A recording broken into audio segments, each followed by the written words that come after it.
Iya itu ya. Saya mengerti sekali problem itu, dan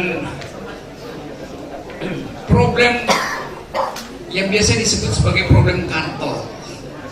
Jadi pengendalian sekaligus penguasaan dalam upaya untuk mengutip rantai dari setiap bibit. Jadi politik pangan kita itu dikendalikan oleh kartel dari bibit, dari benih sampai apa namanya? Yes, sampai produk akhirnya bahkan. Itu satu proses yang disebut kartelisasi. Pemerintah tahu itu, tetapi pemerintah butuh itu karena dari situlah sumber dana politik. Setiap butir beras yang diimpor itu ada harga politiknya. Butir beras. Sama seperti soal infrastruktur, dibikin jalan tol layang yang seharusnya ya 5 meter cukup, tapi dibikin 7 meter. Kenapa? Karena 2 meter itu adalah markup. Semakin banyak semen, semakin banyak diambil selisih harganya tuh. Demikian juga dalam soal pangan. Jadi ini satu paket korupsi yang memang dipelihara oleh kekuasaan. Karena itu partai politik akan berebut untuk masuk di dalam persaingan memperoleh status Menteri Pertanian itu, apa namanya, izin impor segala macam. Menteri Perdagangan berkelahi dengan Menteri Pertanian, dia nggak berkelahi sebetulnya, dia berebut rente, namanya dia berebut rente di situ.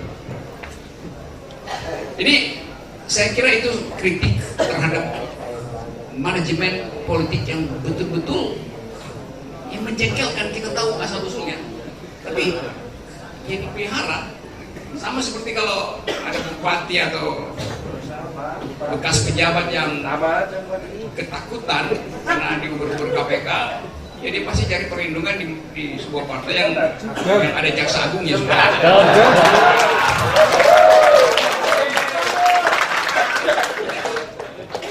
Yang mencari itu. Pas ya. Pas artinya partai akan sesat. Partai yang itu yang. Jadi sekali lagi perubahan politik diharuskan. Jadi kita harus ambil risiko untuk melakukan perubahan politik supaya kartelnya berhenti. Supaya dalam satu generasi ke depan politik betul-betul diselenggarakan di dalam jalan yang lurus dan bersih. Karena yang kita upayakan sekarang bukan sekedar menghasilkan perubahan di 2019, tapi memastikan bahwa dari 2019 ke 2024 itu adalah jalan politik bersih bagi milenial. Hanya bisa jawab secara umum karena soal yang sangat teknis itu betul-betul tidak ada proteksi pada mereka yang menghasilkan inovasi dari awal. Dan itu menjengkelkan.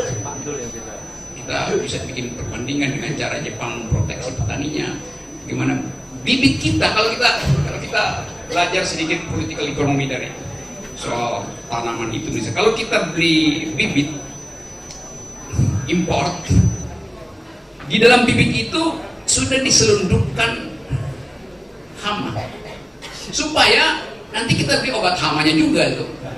Itu permainan kartel internasional juga begitu. Dalam setiap bibit pasti di dalamnya ada potensi hama.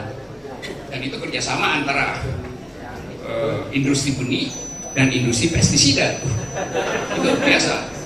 Soal-soal semacam itu. Sama seperti industri yang lain juga begitu. Ahli penyakit jantung pasti kerjasama dengan perusahaan tembakau supaya terus-menerus bisa laku obat jantungnya itu. Jadi itu yang kita sebut sebagai kartel di dalam politik pangan itu. Terima kasih Pak, mengingatkan ulang tentang potensi rusaknya bangsa ini karena politik kartel.